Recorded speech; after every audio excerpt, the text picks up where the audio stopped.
ये है channel 91 plus network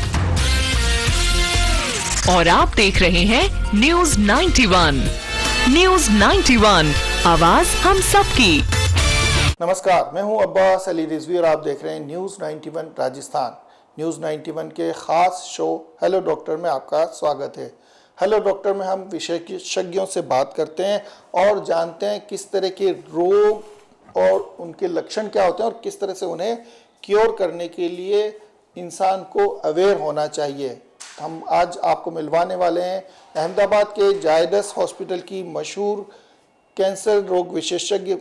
विशेष करके बात करें तो स्त्री रोग कैंसर की विशेषज्ञ हैं, लेप्रोस्कोपिक और रोबोटिक सर्जन भी हैं। डॉक्टर मोना शाह से हम बातचीत करेंगे कि स्त्री रोग कैंसर कितने तरह के होते हैं और ये किस तरह से इनके लक्षण होते हैं और क्या सावधानियां बरती जाएं ताकि इससे बचा जा सके। बहुत बहुत स्वागत मैडम आपका, खास करके इतनी मेहनत करके आप इतना दूर से पधारते हैं उदयपुर और उदयपुर के लोगों को क्योर करने के लिए, उनको इलाज देने के लिए, उसके लिए शुक्रिया। और हमारे चैनल के लिए आपने समय निकाला, उसके लिए बहुत बहुत शुक्रिया। थोड़ा सा जानना चाहते हैं स्त्री रोग जो कैंसर है वो कितने तरह के होते हैं? तो स्त्रियों में जो कैंसर होता है उसमें सबसे हाईएस्ट पहले नंबर का कैंसर होता है स्तन कैंसर। उसके बाद सेकंड हाईएस्ट जो कैंसर बोलते हैं वो है बच्चेदानी के मुंह मतलब कि सर्विक्स का कैंसर।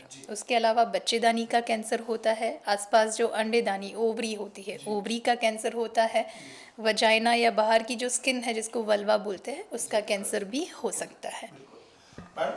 लक्षण की अगर बात करें तो किस तरह से महिलाएं इसको पहचानें और कब उनके लगे कि ये खतरनाक हो रहा है, हमें डॉक्टर के पास जाना चाहिए?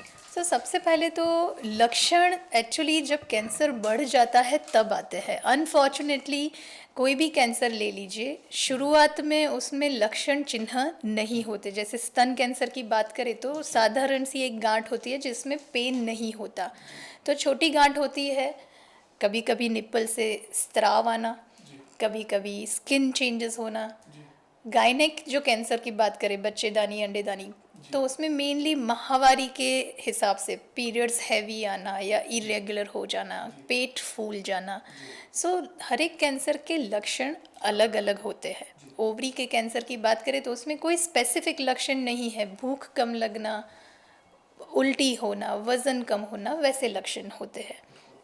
अगर एज की बात करें मैम, किस एज के महिलाओं में ज़्यादा होता है और मैरिड और अनमैरिड वुमेन्स में इसमें कितना फ़र्क पड़ता है?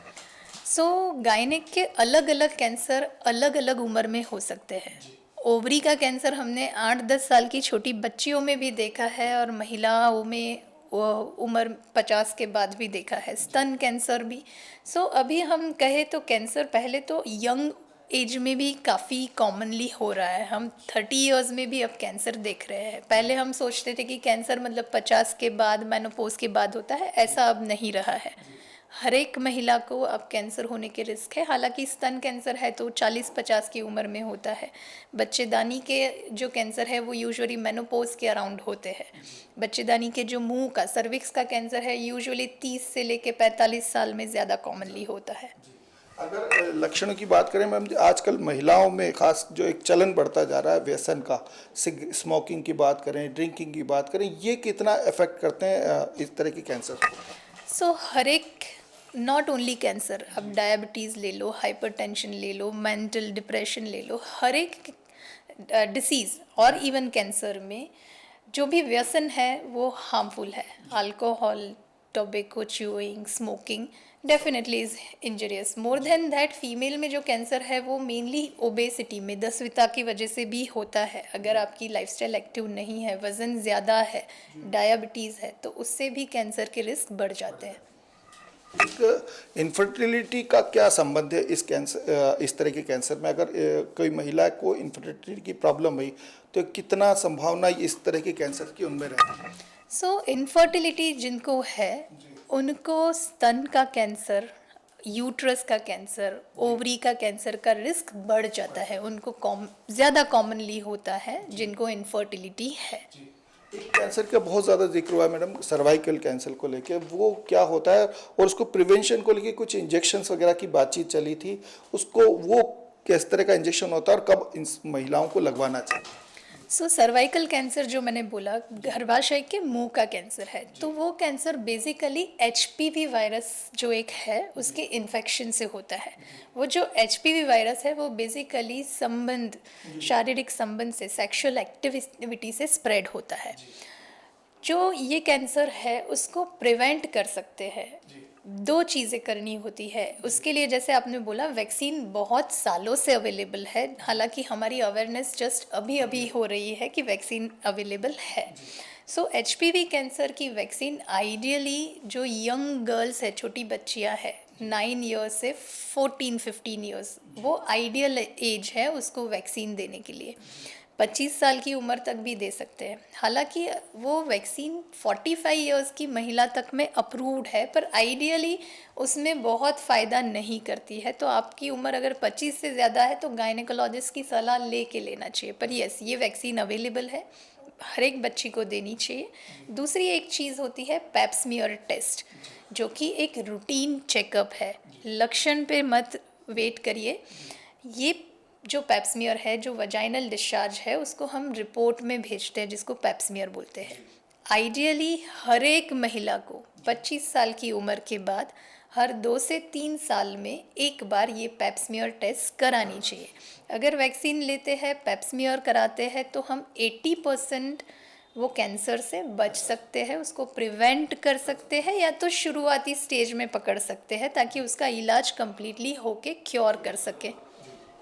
बहुत बढ़िया खूबसूरत बात डॉक्टर साहब ने बताई कि 80% कैंसर से बचने की जो चांसेस हैं, अगर दो चीज़ें आप लगातार करते हैं, एक तो वैक्सीनेशन होना चाहिए समय से, दूसरा जो पेप्सीमियर टेस्ट जिसके बारे में डॉक्टर साहब ने बताया, अगर वो 2 से 3 साल में लगातार आप करवाते हैं महिलाएं, तो 80% बचा जा सकता है। 20% की अगर बात करें मैडम, तो कितनी संभावना होती है कि ये पूरी तरह ठीक हो जाता है?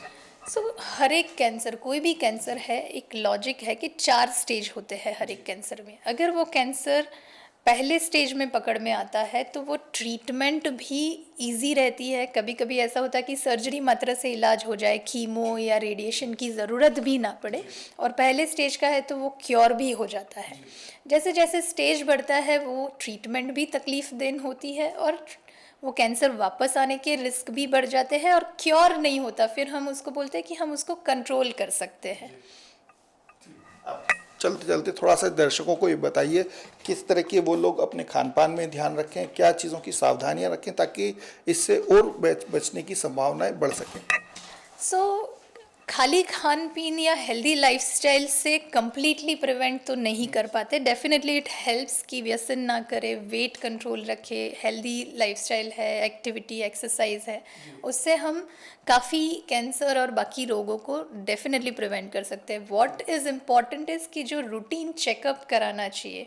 अगर हम रूटीन चेकअप कराते हैं, जैसे स्तन के कैंसर के लिए हम बोलते हैं कि लक्षण हो या ना हो, हर एक महिला को 40 साल की उम्र के बाद हर साल में 1.5 साल में एक बार मैमोग्राफी कराना चाहिए।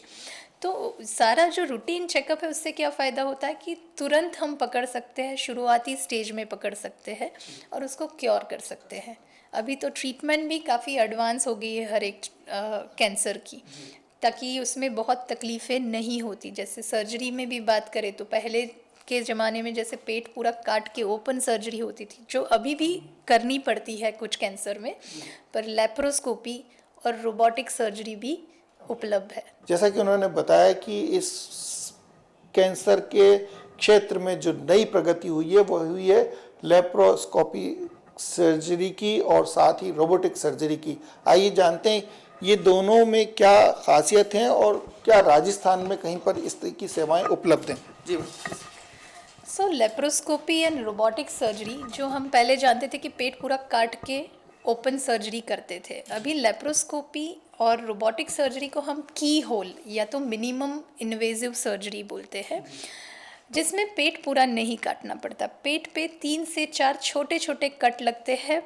5 to 8 मिलीमीटर, मतलब इतने छोटे से कट्स लगते हैं, जिससे पूरा सर्जरी हम करते हैं। रोबोटिक की अगर बात करें तो I am not very sure, पर अभी तक राजस्थान में अभी तक रोबोटिक सर्जरी अवेलेबल नहीं है। रोबोटिक सर्जरी मतलब कि वो एक एडवांस इंस्ट्रूमेंट है, सर्जरी डॉक्टर ही करते हैं, पर रोबोट के जो इंस्ट्रूमेंट है, उसके जो हाथ बोलते हैं, आर्म्स है, वो इतने एडवांस है कि अंदर पूरा इंसान के हाथ की तरह हम कटिंग कर सकते हैं। कोई इंजरी नहीं होती, कोई डैमेज नहीं होता, बहुत प्रिसीजन से वो सर्जरी होता है। और जैसे मैंने बोला कि पूरा पेट नहीं काटना है, छोटे छोटे इंसिजन ही आते हैं, तो जो पेन नहीं होता पेशेंट को, recovery is very fast, bleeding नहीं होती सर्जरी में।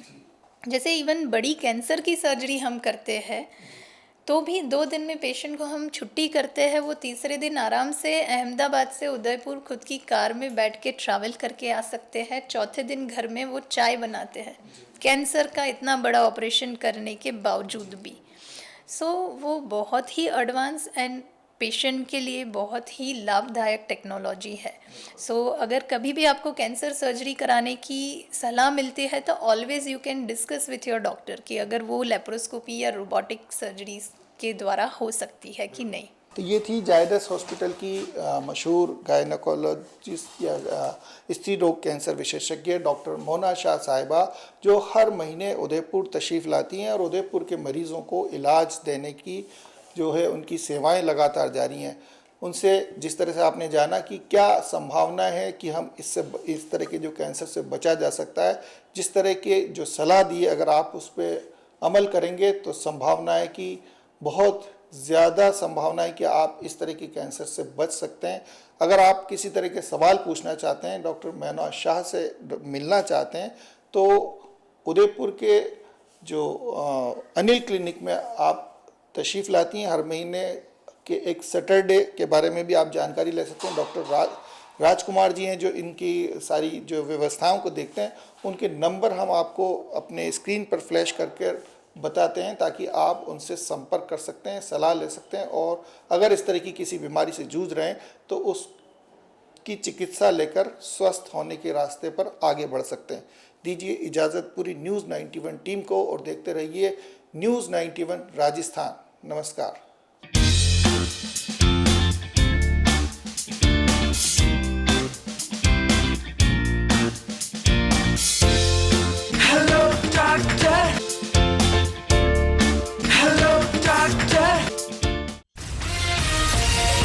ये है चैनल 91 प्लस नेटवर्क और आप देख रहे हैं न्यूज़ 91। न्यूज़ 91, आवाज हम सबकी।